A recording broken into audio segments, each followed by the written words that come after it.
Hello, everyone, and welcome back to the Sounds of You. I'm saxophonist Jamal Riley, and today I'm going to be doing an alto saxophone tutorial over the song "Open My Heart" by Yolanda Adams. This song is actually a pretty sweet song. Um, yeah, it's just sweet, you know. Very, very nice message and wonderfully executed by Yolanda Adams. So let's go ahead and jump into our prerequisites that we need to know how to play this song. Okay. So this song is in the concert key of D flat, which is going to put us alto saxophone players in the key of B flat. So B flat is a pretty typically easy scale. So in B flat we have two accidentals, which is two flats. We have B flat, we have E flat. So our B flat scale is going to be, our B flat major scale is going to be B flat, C, D, E flat, F, G, A, and B flat. Now, for my beginners, do not confuse me saying our B flat scale with your G scale. This is your alto saxophone B flat scale, not concert B flat. Now, concert B flat starts on alto saxophone G, but the actual concert D flat is an actual alto saxophone B flat scale. Okay, so again, that scale is B flat, C, D, E flat, F, G, A, and B flat, and then you take it back down. And our arpeggio, or our broken chord, if you will, would be B flat, D, F, and then our top B flat, and then back down. Okay, just a little more, the more you know type thing. All right, so those are the notes that are in this scale, this key. We do have some accidentals, or more so some notes that are in the song that are not in this key, or at least not in the dominant mode of this particular song. So our accidentals are going to be G flat and A flat. And so G flat, I know it might sound a little weird at first, but G flat is just an inharmonic name for F sharp. So of course that's 1, 2, 3, and 5. 1, 2, 3, and 5. Your middle finger. So it's your F sharp, but we're going to call it G flat for the sake of this key. And we also have A flat in this song. A flat is of course an harmonic name for G sharp. So it's gonna be 1, 2, 3, and your top left pinky. Okay. So just we'll cover those notes when we get to it, but those notes are present in this song. Okay, although they are not in the key of B flat. All right. Range wise, our range it's a pretty. This song is not not very troublesome on the ranges, if you will. The range is fairly easy. Our lowest note is going to be first space F, or got 1, 2, 3, 1, 2, 3, and 4. So 1, 2, 3, and 4. That's our lowest note in the song.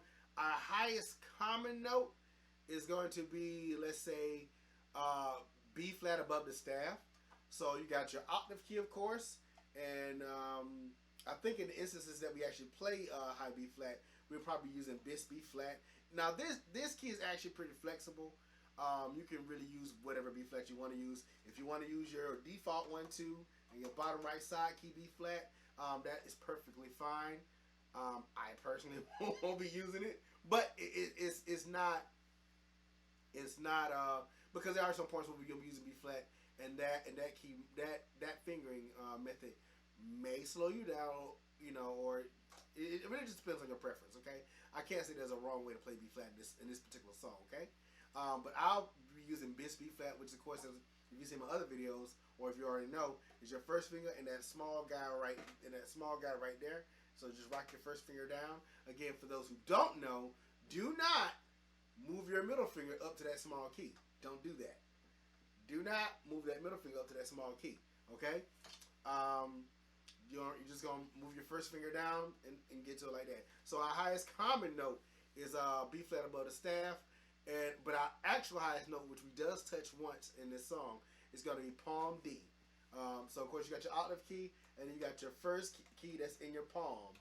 Now if you've never played this note, for my new saxophone players, you do not take your fingers off the saxophone and hit this key. It's right in your palm. If you're holding the saxophone correctly, it's right in your palm. So you got 1, 2, and 3. So it's gonna be your first palm key. Gonna sound something like this. So just that's your your actual highest note, and we will touch that at some point in the song. All right. So I think that is all our prerequisites. Oh, now I got one more thing. Interval. Our biggest interval in this song is just going to be an octave. So we're going to jump from low F to the F on top of the staff. It's going to be like this. And so that interval is very common throughout this song. I don't think that's a hard interval, but of course, as in all things, it's a slow song. We want to make it smooth, so just make sure you have that down smooth. And all you got is 1, 2, 3, and 4, and then for low, that's your low F. And then for your high F, just hit the octave key and it goes up. All right, and I did tongue both notes. Okay, so let's go and jump into this. All right, so verse 1, line 1. Here we go.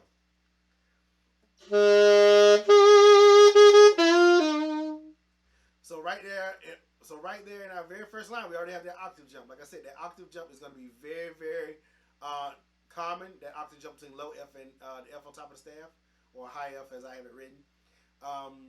We're going to be doing that interval fairly regularly throughout this song. Okay. All right. So let's do it one more time. Verse 1, line 1.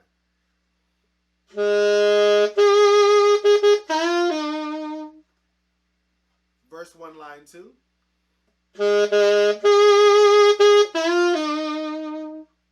Verse 1, line 3.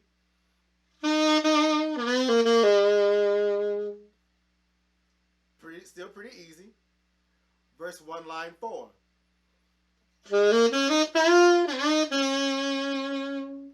So again, if you feel more comfortable playing your regular B flat, 1, 2 in your bottom right side key, you can do that. But like I said, again, I'm using bis B flat, and bis B flat is especially helpful with intervals between G and B flat. Okay, so it's a lot easier for you to do this right here versus this right here. So again, if I said in other videos, the less fingers you move, the cleaner and the more efficiently you can move throughout your passages. Okay, so again, if you want to use side B flat, you can, but I'll be using bis B flat. That is also my recommendation. Okay, all right, so let's keep moving. So verse 1, line 5. So it's very similar to line 1. All right, so verse 1, line 6.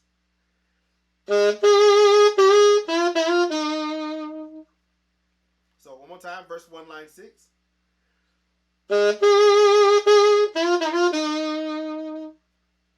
All right, verse 1, line 7.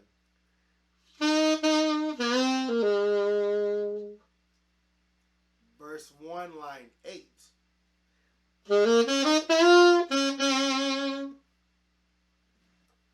All right, so now that's the first verse, guys.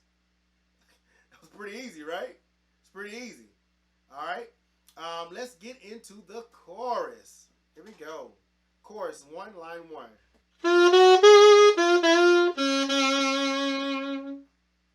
Chorus 1, line 2.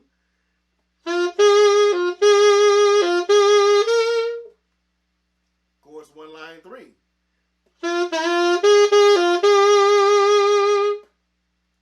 Chorus 1, line 4.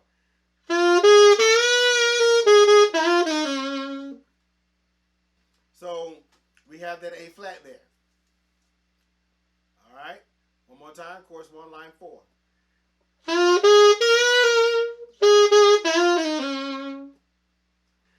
Chorus 1, line 5.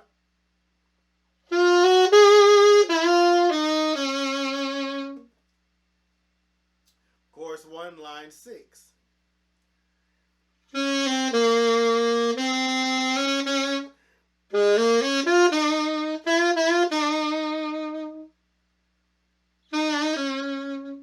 So those last C's in that B flat is when she said, "Oh yes." Okay.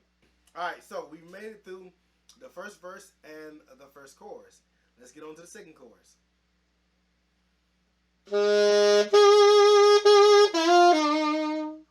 We've heard that before. Verse 2, line 2. All right, that was a unique line, but it's still pretty easy, right? Verse 2, line 3. Have you heard that before? Verse 2, line 4. One more time. Verse 2, line 4.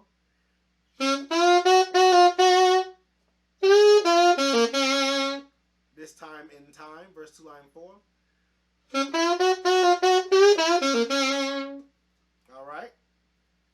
Verse 2, line 5.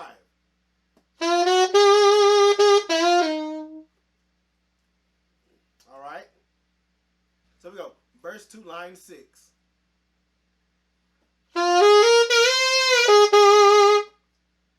So verse 2, line 7.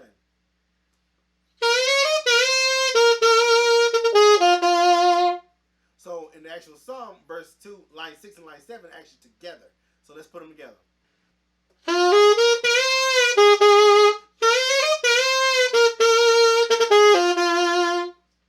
Okay. One more time. All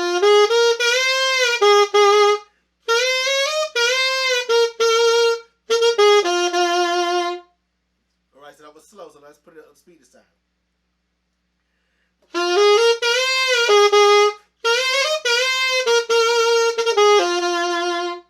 All right. So that's line 6 and line 7 together. So now verse 2, line 8.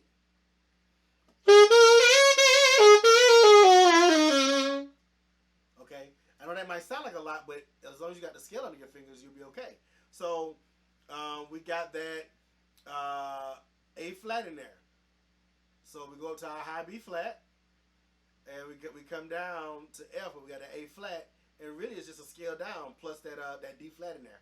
That D flat is just C sharp. Okay. So if we take it slow.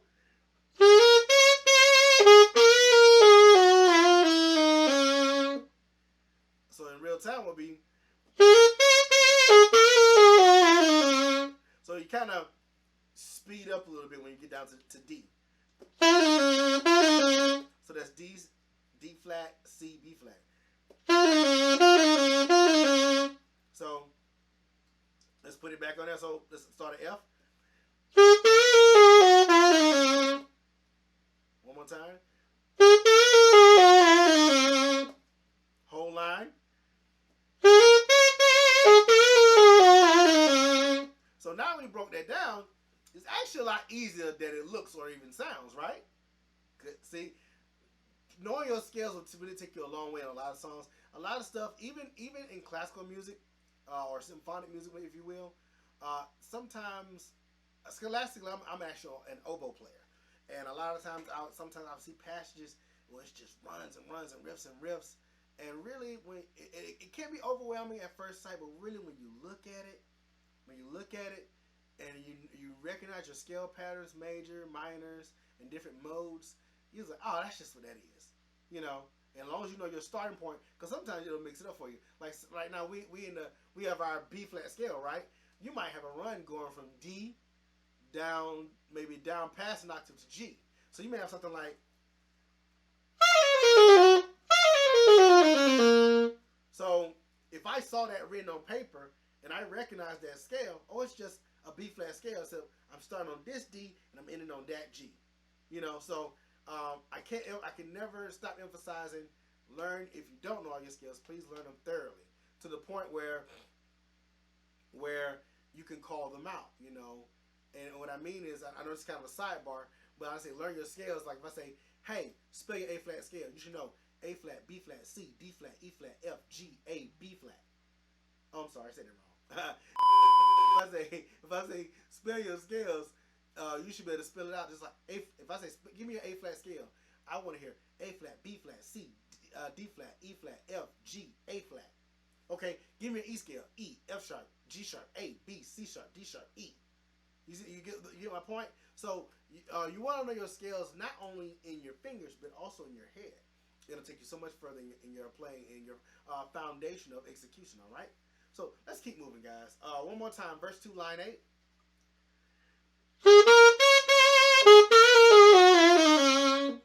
So we get into chorus 2, line 1. And so she really takes that line straight into that line 1. So we got.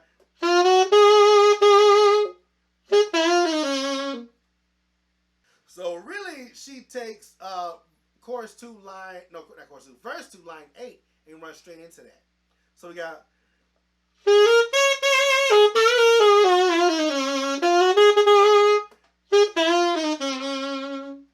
Okay, so you see how I did that?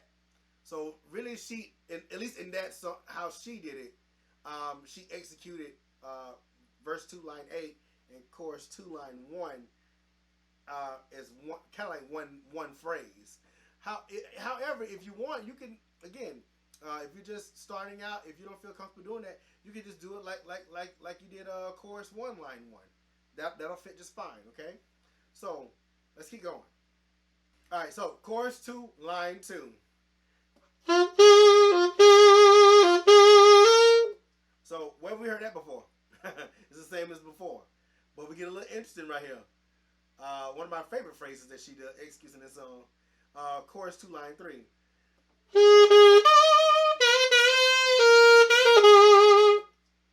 Pretty simple, right? We got that high C.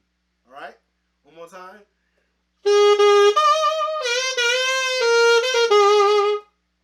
Easy, easy. All right, so chorus 2 line 4. Let's get it.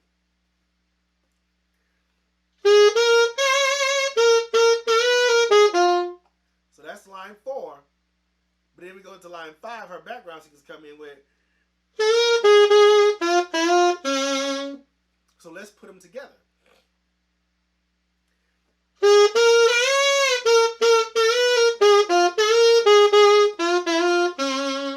think that's a nice phrase you put together.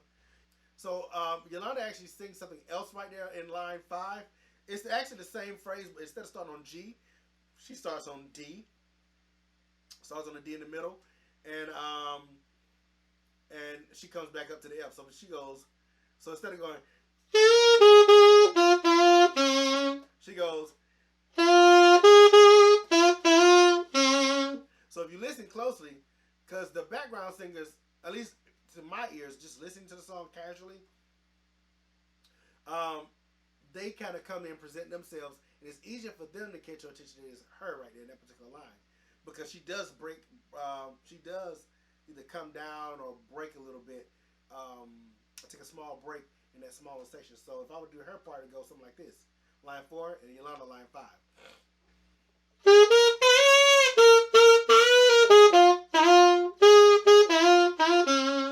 So her rhythm is a little different, but you can hear it.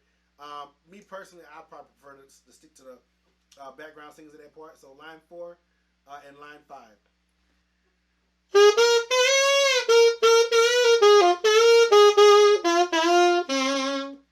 All right.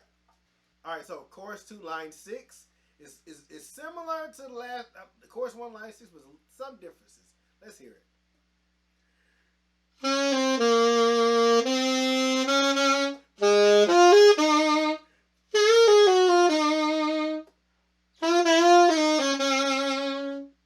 Okay, I know it's a lot in there, but the part that may give people some difficulty is that F, D, high F. That's F, D, high F, and C.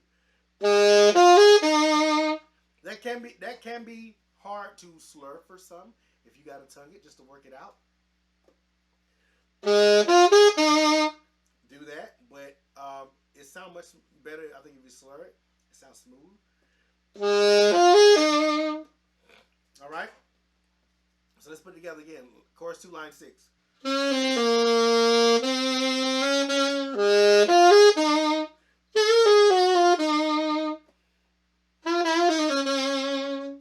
All right.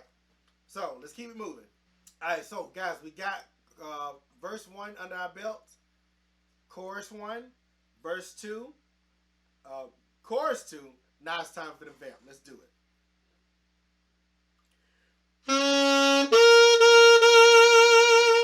So that's vamp line 1. Pretty simple. One more time. Vamp line 2.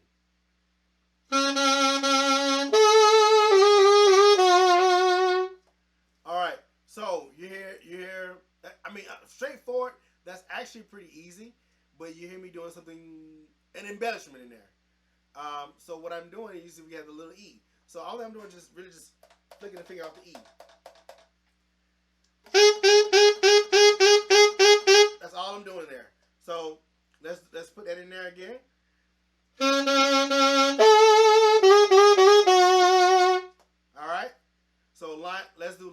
line 2 together. Here we go.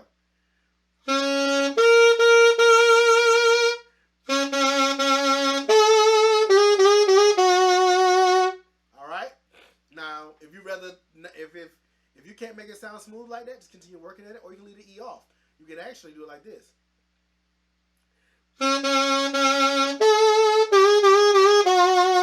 Tonguing it does sound fine, but naturally I find myself putting that E there. It's just a natural thing I do. You might let it do it too, but if it's not sounding quite right, like I said, keep working at it, or you can leave it off. All right. All right. Let's keep moving. Verse 2, line 3. Here we go. So notice I got that G on the end. It's very subtle. Again. All right. Or you can let the G live a little bit. So either way, it's fine. Vamp line 4.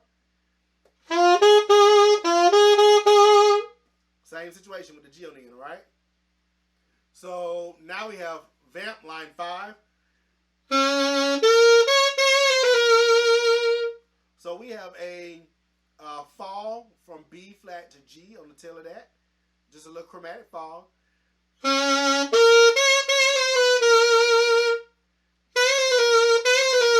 One more time. Vamp line 5.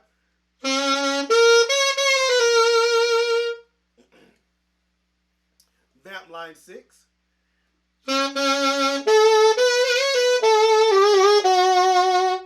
So I put a little ease in there again, all right? So it's just really just a walk down.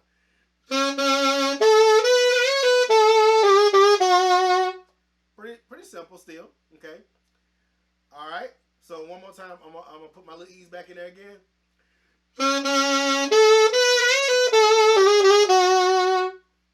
All right. You play around with that. See how you like it. All right.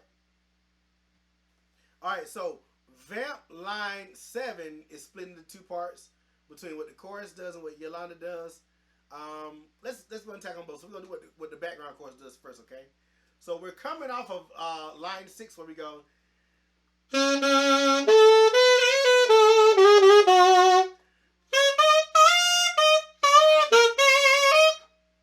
So that's what the background is doing. The background is doing. And then they come back in with. So the chorus, the background chorus sings to make sure it's carried out and in me. So it's a small break there, okay? So now let's go over to Yolanda's part. Yolanda's part is actually moves a little bit faster. It's short, so that means it's shorter. So let's go like this.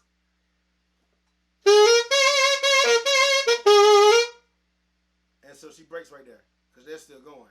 And so when they go, she goes. So let's put both of them together. Both her segments together.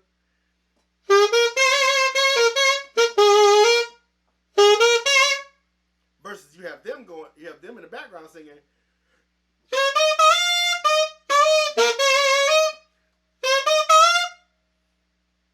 And so really, from that part, she goes into line 8.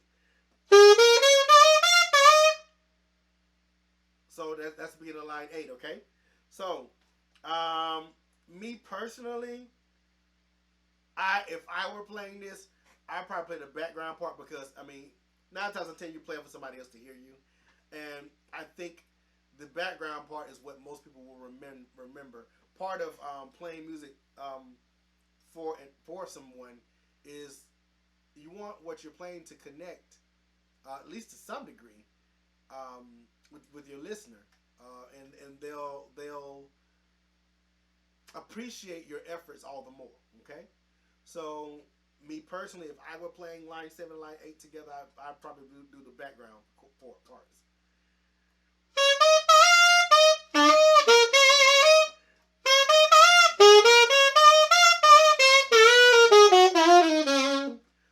So I kind of messed up the transition. We're gonna get that in a second, but you get my point. So I probably would do background singers on line 7, but then they go right back to Yolanda on line 8. Okay, and into that transition. That's why all that jazz. All right, let's go ahead and figure that out real quick. All right, so this next section, I'm just gonna play it and then break it down what it is, because it's a lot. Okay, so coming out of the vamp, going to chorus number 3, she does something like this.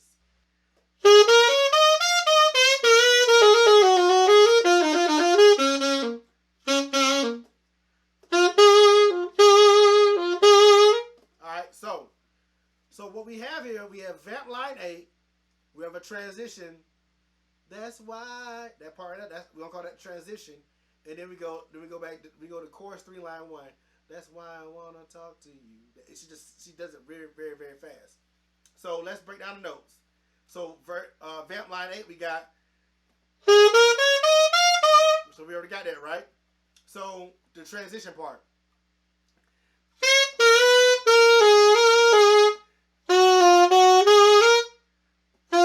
So on the transition part, one more time.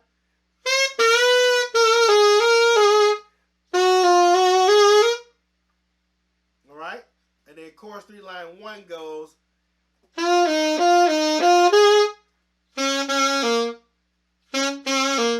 All right, so let's put it together slow this time. Start with vamp line 8.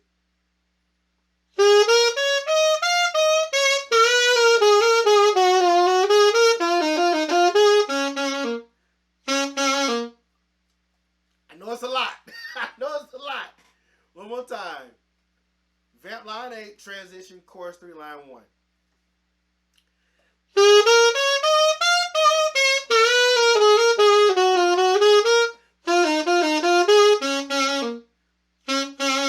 So in real time.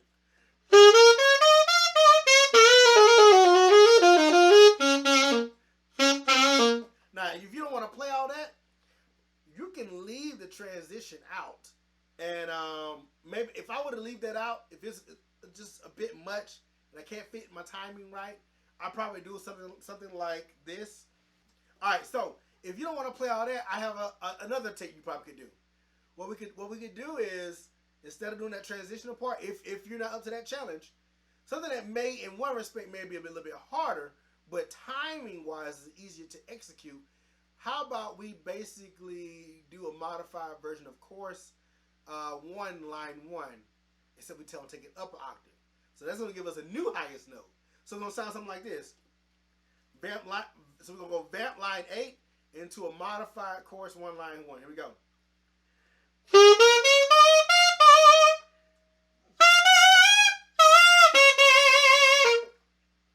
So what I did there is I did your normal vamp line 8, and so what I did was I started on palm. I basically did this,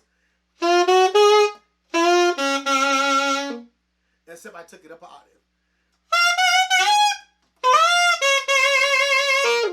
So what I did is you got palm D, then you got your E flat, which is palm D, which is your first and second palm.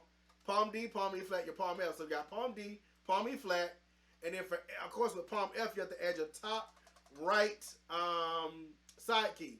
So we need, in order to execute this, we need to know how to play, and we need to know how to finger and execute these highest notes in order to pull this off. So in one regard, this is easier than what's actually there, but in another regard, when it comes to fingers and putting the notes out, that may be the challenge within itself. But the time constraint is not there, is my point. Okay. So you got palm D, palm E flat, and then you got palm F, 1, 2, 3, and your top right side key. So D should sound like this. E flat. So we hold in D and E flat down. And then for F, we got all three of them in our top right side key. That's in our right palm. F.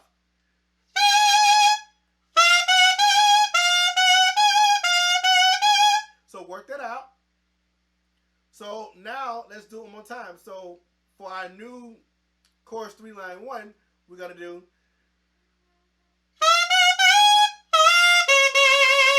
So you're going D, E flat, F, back down to D, B flat, G.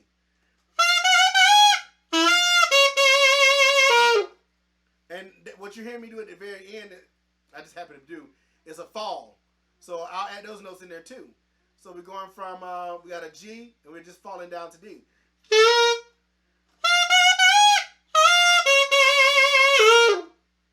All right? So those are the notes in parentheses, all right? So now let's put it together again. Vamp line 8 into our new chorus 3, line 1.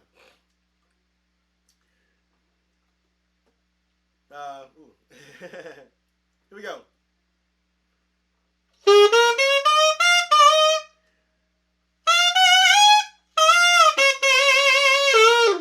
So you can do that, or you can stick to the original.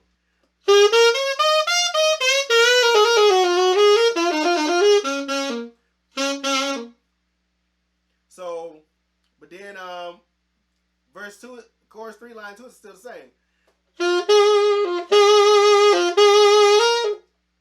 Alright, so let's keep moving. Chorus 3, line 3, here we go.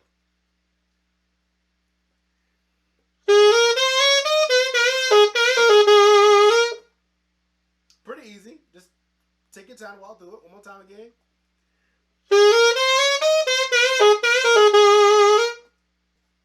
So here we go. Chorus 3, line 4 and 5. We're going to do line 4 and 5 together because that's how she executes it. So let's get it. She does something like this.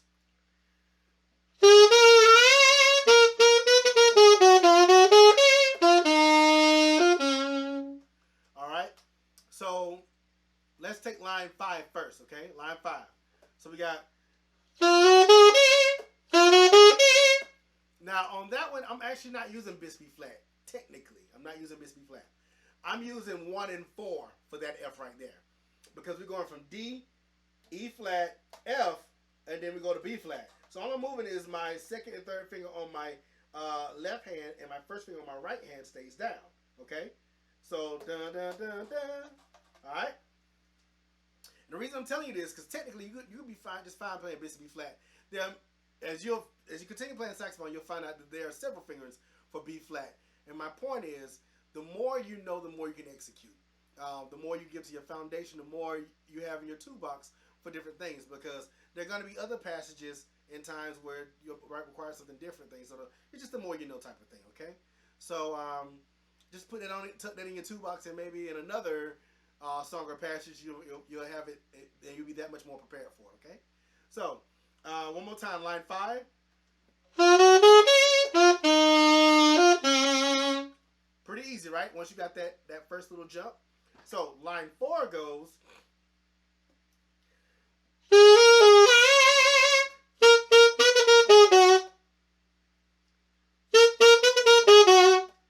So she does something she said something very fast there, and in order for us to execute that on the saxophone, we have to tongue that, we have to go staccato. Okay. So line 4 and 5 together.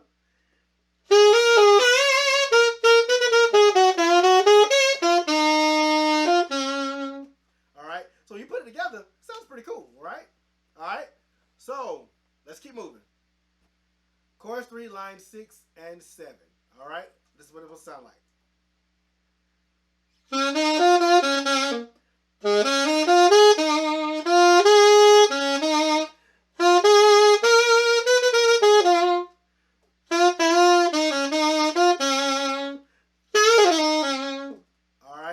Sounds like a lot, but we're going to break it down, all right? So, line 6, here we go. That's the first phrase. Still pretty easy. So you got my heart, my heart, my heart, my heart. Still easy. So then we go to... So that can be a little tricky depending on tongue timing, and remember the timing of it in general. So let's put line 6 up to that part together of line 7.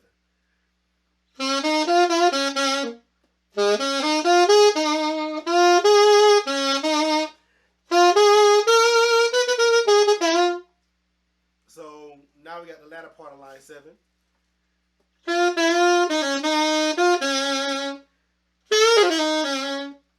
So that last part is actually, I guess, saying that oh.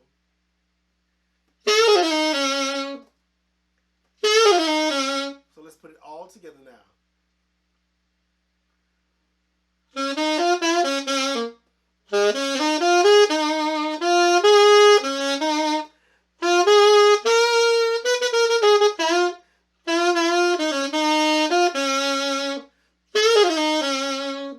All right. I know that's a lot. I mean, really, at this point, the rest of the song is really optional. If you're not comfortable playing any of this that we're playing in chorus 3, I mean, really, you can really go back and play what was in chorus 1 or chorus 2. It'll fit just fine. It just depends on how you want to execute it, where you're comfortable with. Okay, but we're gonna keep going because I know you're probably interested in at least hearing how to play the stuff you hear her sing. All right, let's keep moving. All right, here we go. Chorus 3, line 8.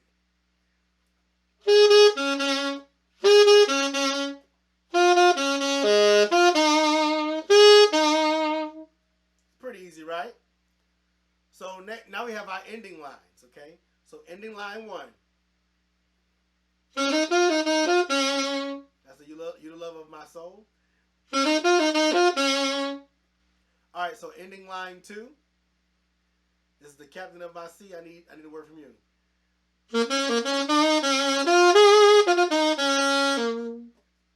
All right, and then ending line 3. That's why I open my heart.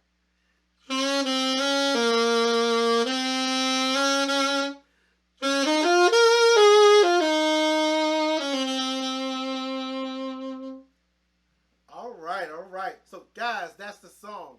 We tackled the verse 1, chorus 1, verse 2, chorus 2, the vamp, chorus 3, and then the ending lines.